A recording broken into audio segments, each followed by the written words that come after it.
sudah dapat, mari kita bahas. Kita ngomong parameter keberhasilan, hari ini tentang analisa data ya.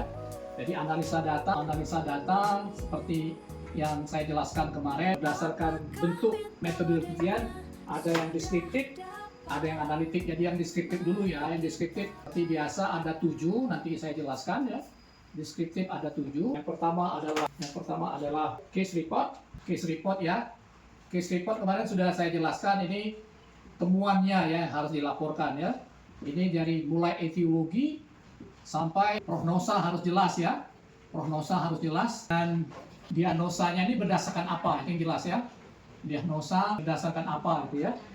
Nah ini apakah diagnosa itu mulai dari yang paling sederhana, pemeriksaan rutin, bisa dari darah, bisa dari urin, ya bisa dari darah, kimia darah gitu ya, kimia darah, bisa dari serologi atau histopatologi, patologi ataupun alat misalnya ronsen gitu ya. Jadi kimia darah apakah bisa contoh HbA1c, AC ya, alfa sorry, ya misalnya proinsulin segala macam ya. Ini kimia darah. Dari histologi apa saja bisa dikerjakan, dari patologi apa saja, dari ronsen bisa juga dari USG sampai yang paling canggih MRI. Dan satu lagi untuk pemeriksaan labor, apakah yang terakhir yang lagi tren adalah pemeriksaan biologi molekuler ya, yang menemui reseptor ataupun enzim ya, biologi molekuler ya. Nah jadi temuan-temuan ini yang menegakkan diagnosa ini kita lampirkan dalam hal penegakan diagnosa dalam laporan kalau kita membuat itu dalam bentuk jurnal gitu ya. Oke. Nah, yang kedua adalah serial kasus ya. Serial kasus ini yang dikenal dengan analisa, saya ganti dulu. Analisa non parametrik ya. Analisa non parametrik ya. Parametrik. Jadi nanti begini, ini X, ini Y, ya X ini sama dengan independen, ini yang dependen ya, variabel ya. Jadi nanti kita lihat korelasinya ya, kita cari R-nya, R-nya berapa nanti ya, P-nya berapa gitu ya. P-nya berapa ya. Nah ini bisa kita lakukan nanti dengan alat analisa 3 ya. Kemungkinannya bisa dengan Pearson correlation ini dengan syarat kalau kedua variabel ini adalah kedua variabel baik independen itu adalah variabel kategorik ya. Kedua variabel ya kategorik ya, kedua variabel ya. Ya. Nah yang kedua adalah Spearman row ya, Spearman row ya. Ini untuk variabel kategorik numerik dengan numerik ya, dua-duanya numerik ya. Keduanya numerik ya, kedua variabel ya. Dan yang terakhir adalah Kendall-Tau ya, Kendall-Tau kalau variabelnya itu antara kategorik versus numerik ya. Ini yang mesti ngerti ya. Ya, atau terbalik numerik ke kategori. Pokoknya Pearson, Spearman dan Kendall ya. Ini harus dimengerti ya untuk disebut analisa non parametrik pada serial kasus. Ini biasanya nanti rumus yang dipakai, tolong diingat untuk para mahasiswa, rumusnya yang dipakai adalah bukan Slopin ataupun nanti Lenshaw, tapi pakai rumusnya nanti untuk penelitian sampel adalah koefisien korelasi ya. Jangan lupa itu ya, koefisien korelasi, karena kita juga mencari korelasinya berapa ya. Nah untuk masalah hasilnya bagaimana sudah saya jelaskan di YouTube sebelumnya tentang serial kasus ini gitu ya.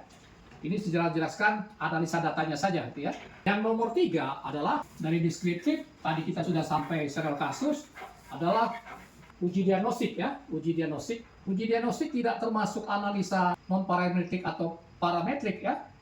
Tapi ini cuma menghitung prevalensi menghitung sensitivitas dan spesifitas ya begini ya. Walaupun ada hitungannya, ini yang jelas ini alat gold standar gitu ya. Penyakitnya yes no, dan ini adalah alat baru yang kita teliti gitu ya, yes no juga gitu ya. Saya ganti dulu biar jelas ya. A, B, C, D ya. Nanti dapat kesimpulannya adalah sensitivitas sama dengan A dibagi A plus C. Kemudian spesifisitas sama dengan D dibagi B plus D ya. Kemudian nilai juga positif ya. Sama dengan B dibagi A plus B, kemudian nilai duga negatif sama dengan D dibagi C plus D ya. Baru yang terakhir, kalau dia belum ada gold standar, kita mencari nilai kapha atau akurasi ya. nilai alfa atau akurasi ya. Akurasi ini sama dengan A plus D dibagi A plus B plus C plus D ya. Yang dapat dalam bentuk nanti semuanya persentase ya, persen. Jadi makanya tidak dimasukkan analisa parametrik atau non parametrik, jadi dapatnya semuanya persen ya. Nah, kesimpulannya nanti adalah bila sensitivitas dan spesifitas di atas 80%, ini dipakai sebagai alat itu dipakai sebagai alat diagnostik ya. Alat baru tadi ya, bukan kedua alat baru tadi ya. Tapi bila salah satu saja apakah sensitivitas dan spesifitas di atas 80%, itu untuk screening, penapisan saja. Ya. Nah, yang terakhir adalah bila nilai akurasi yang untuk uji akurasi ini di atas 80%, kedua alat dipakai untuk alat diagnosa ya. 80% untuk alat diagnosa ya, karena belum ada yang good standar ya, kemudian bisa dipakai alat diagnosa ya. Itu yang nomor 3. Jadi jangan lupa mahasiswa nanti hasil analisa datanya beda-beda gitu ya. Kemudian yang keempat yang sederhana adalah survei ya, atau disebut juga prevalence study ya. Prevalence study, misalnya kita pengen tahu berapa prevalensi obat atau prevalensi suatu penyakit gitu ya, Jadi kita cari berapa prevalensi pengguna obat dan prevalensi penyakit ya. Nah, ini terserah nanti adik-adik mahasiswa nanti ya, atau yang nanti sekolah ya. Jadi ini kadang-kadang disebut juga oleh mereka sering analisa univariat ya. Ini biasanya dalam bentuk narasi saja. Jadi biasanya dalam bentuk frekuensi atau persen ya. Atau dalam bentuk gambar ya, bentuk gambar ini terserah selera daripada peneliti ya.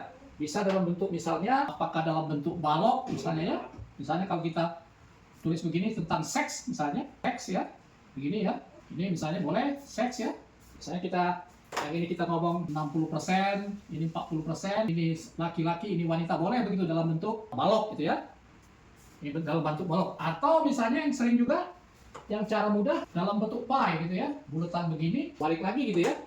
Kalau kita bagi ini kira-kira begini ya, ini jadi 60% laki-laki, 40% wanita gitu ya. Oke, terserah yang mana yang paling disukai oleh para mahasiswa, terserah jadi bentuk balok ataupun bentuk pie gitu ya.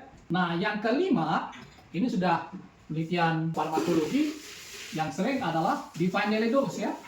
Yang kelima adalah define daily dose gitu ya. Define daily dose ya. Ini penggunaan obat sudah ada di YouTube sebelumnya atau ini sebelumnya ya, per 1000 penduduk atau per 10 ranjang ya, gitu ya. Kalau kita penelitiannya di rumah sakit, yang ini berdasarkan istilahnya yang per penduduk ini kita sebut community base, yang ini kita sebutlah hospital base gitu ya, hospital base. Nah, ini biasanya kita gambar dalam bentuk diagram gitu ya. Jadi penggunaan obat misalnya dalam 1 tahun, ini 2026 ya, misalnya Januari, Februari, Maret, April gitu ya, Mei sampai terus ya, sampai Desember. Nah, ini dalam bentuk biasanya diagram ya.